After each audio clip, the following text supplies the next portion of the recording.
Il était une fois, dans le lointain pays des elfes, 3 elfes bien décidés à accomplir de bonnes actions. Un matin, ils se préparèrent et se mirent en route pour le pays des hommes.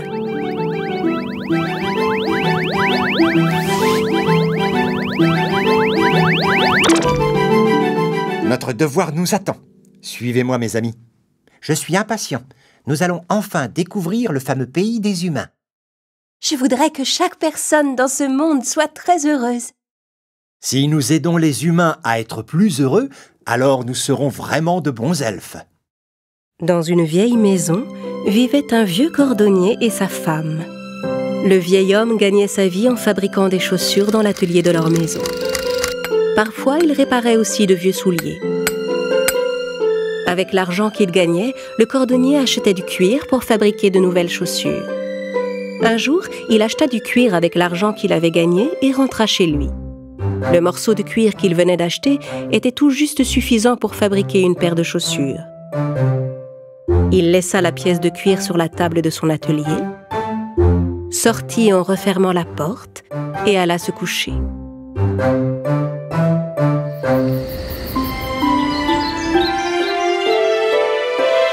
Le lendemain matin, le cordonnier se réveilla. Il s'étira sur son lit et se demanda quel genre de chaussures il allait fabriquer. Et comme tous les matins, il prit le petit déjeuner que sa femme lui avait préparé. Merci pour ce déjeuner, ma chérie. Je dois aller travailler maintenant. Aujourd'hui, je vais fabriquer une très jolie paire de chaussures. Mais tu as déjà fait une belle paire de chaussures hier soir. Tu as encore assez de cuir pour en faire une autre? Le vieil homme ne comprenait pas. Il savait bien qu'il n'avait pas fait de chaussures avant d'aller se coucher.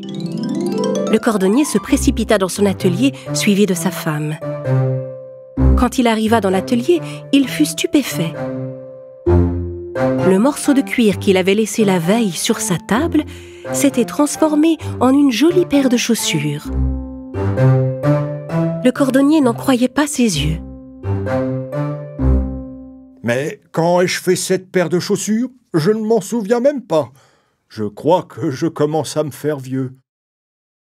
Les chaussures étaient si jolies que le cordonnier les plaça aussitôt dans sa vitrine dans l'attente d'un client.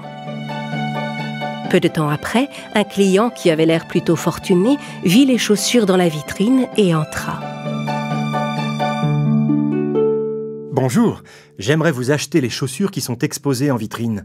Peu importe le prix, c'est de loin la plus belle paire de chaussures que j'ai jamais vue. Le vieil homme lui vendit la paire de chaussures avec joie. Et il ne demanda rien de plus que ce qu'elle valait. Cette fois, le cordonnier alla acheter assez de cuir pour faire 2 paires de souliers. Et une fois de plus, il laissa le cuir sur sa table. Avant de quitter l'atelier, il se retourna et regarda le morceau de cuir une dernière fois, puis il alla se coucher. Dès qu'il fut levé, il se précipita dans son atelier. Cette fois, 2 magnifiques paires de chaussures trônaient sur la table. Le cordonnier était une fois de plus très heureux. Il plaça les chaussures dans sa vitrine. Le jour même, il vendit les 2 paires de chaussures pour un excellent prix. Et il s'en alla acheter de plus grands morceaux de cuir. Bien sûr, il se demandait qui avait bien pu fabriquer de si jolies chaussures.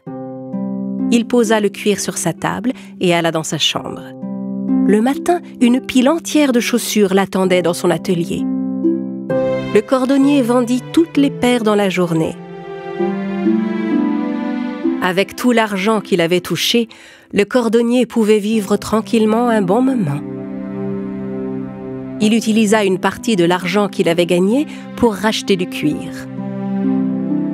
Mais le vieil homme était si curieux de savoir par qui et comment étaient faites ces chaussures qu'il décida un soir de se cacher dans le placard de son atelier afin de découvrir qui fabriquait les souliers. Ce soir, je vais enfin découvrir qui est ce mystérieux cordonnier. Quand minuit eut sonné, la fenêtre s'ouvrit et les elfes entrèrent dans l'atelier. Un des elfes renversa accidentellement un pot qui se trouvait sur le rebord de la fenêtre. Alerté par le bruit, le vieil homme sortit discrètement de sa cachette. Attention, tu vas finir par les réveiller.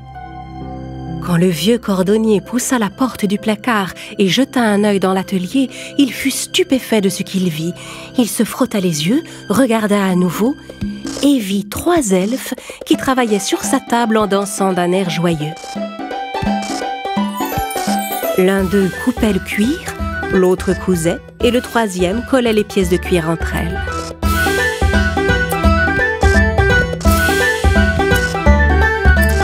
Ensuite, ils attachaient les lacets et ciraient les chaussures.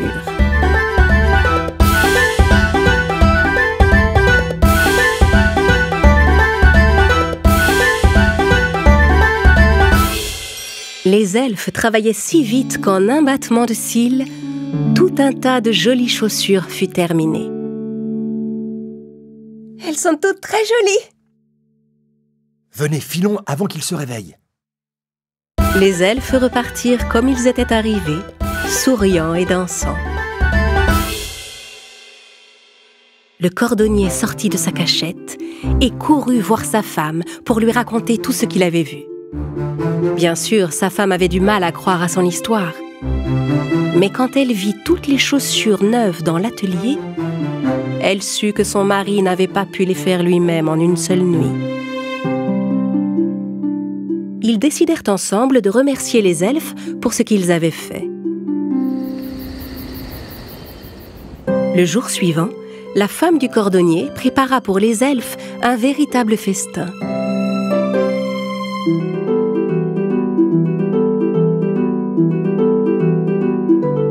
À minuit, quand les elfes arrivèrent dans l'atelier, ils découvrirent le repas sur la table. Regardez toute cette nourriture. Vous croyez que c'est pour nous? Bien sûr que c'est pour nous, voyons. Pour qui veux-tu qu'ils aient laissé de la nourriture à cette heure? Nous avons accompli notre mission dans cette maison. Il est temps pour nous de visiter d'autres demeures qui ont besoin d'aide. Au matin, le cordonnier et sa femme retournèrent dans l'atelier. À la place de la nourriture qu'ils avaient laissée, ils trouvèrent de belles chaussures flambant neuves. Après ce jour, les elfes ne retournèrent plus chez le cordonnier. Le vieil homme et sa femme purent couler des jours tranquilles grâce à l'argent qu'ils avaient gagné pour le reste de leur vie. Après tant d'années passées à travailler, c'était pour le cordonnier une belle récompense. Malgré cela, le vieil homme ne cessa jamais de fabriquer des chaussures. Et chaque fois qu'il était dans son atelier, il repensait avec bonheur et gratitude aux elfes qui l'avaient aidé.